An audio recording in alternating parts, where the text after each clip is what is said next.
I've been to see my father, and as usual, the squatter's still in his house, waiting to torture me so that I wouldn't want to come back, so they wouldn't have to move out.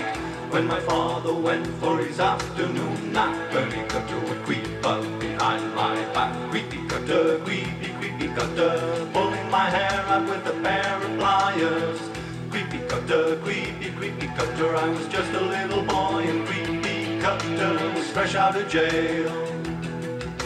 A burglar, a pedophile, a drug dealer, and a touchy-feeler. Creepy cutter.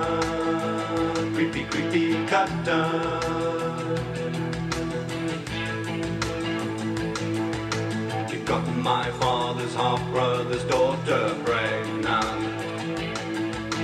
She was underage, he was after age of in pirates. When my father was in management, but he couldn't give him a job because of his criminal record,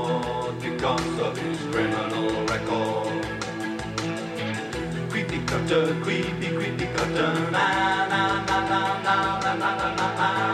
Creepy cutter, ha ha ha ha ha ha ha. Creepy cutter, ha ha ha ha ha ha. Creepy cutter, ha ha ha ha ha ha.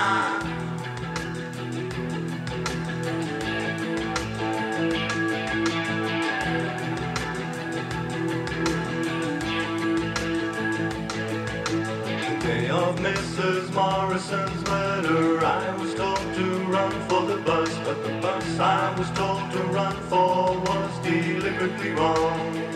It didn't go across the Alexander Bridge. It was all a plan from the Cutter and Caffrey family.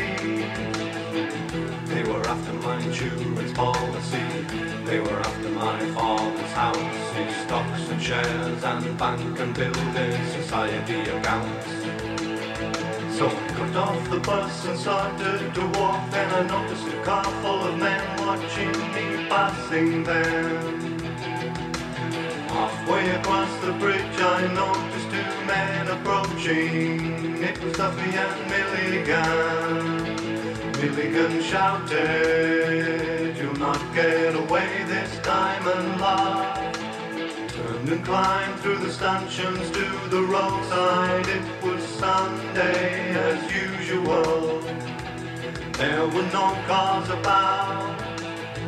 I scurried along the ground so they couldn't see which way I went, and ran as fast as I could to the other end.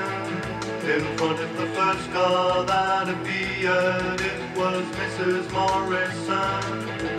She screeched to a stop, I tried to get in. I told her they're trying to kill me again. She said, "Who are Duffy and Milligan here from the side?" I said, "They are." She said, "I know you and you. Both drinking our pub, you should be ashamed of yourselves. He's only a little boy, can't you see he's terrified?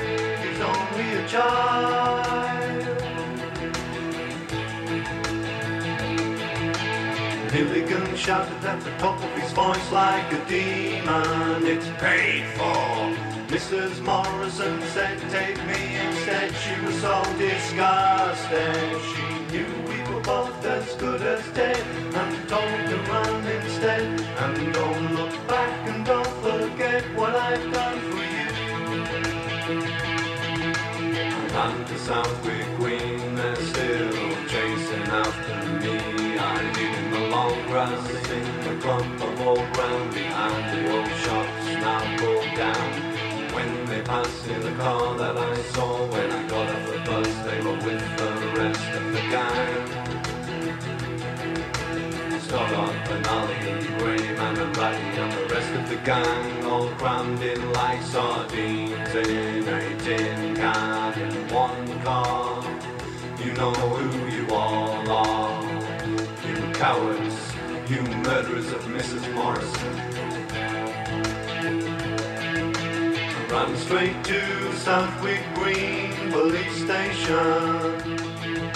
I rang for help and a sergeant came and he sat me down. He made me a cup of tea with too much sugar in.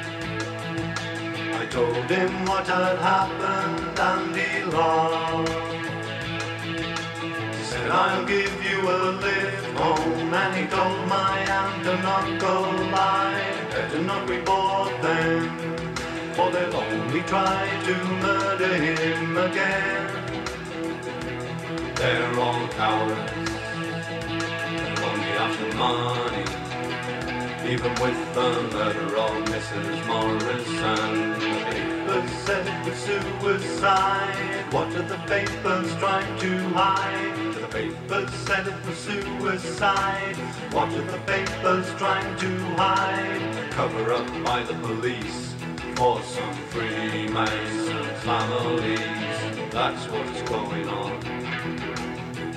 Mrs. Morrison was murdered by Duffy and Milligan, and the Cutters and Caffreys, Curry Boys and Van Alleys, and they all had a hand in the murder of Mrs. Morrison.